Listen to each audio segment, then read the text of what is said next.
Comme dans l'histoire du pays imaginaire, Peter Pan n'est rien sans la petite Wendy. Les psychologues ont constaté que beaucoup de ceux qui souffrent de ce syndrome finissent par chercher une Wendy. C'est un schéma qui se répète dans les couples où l'un des partenaires souffre du syndrome de Peter Pan, l'autre du complexe de Wendy, c'est-à-dire d'une personne qui ne vit que pour satisfaire les besoins de Peter Pan.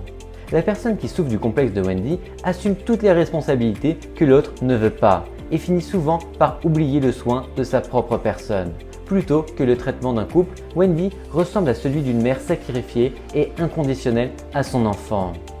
En général, les personnes qui présentent ce complexe sont aussi les personnes peu sûres d'elles, avec une faible estime de soi, qui cherchent à ce que l'autre personne dépende d'elles pour se sentir utile et éviter d'être rejetée ou abandonnée.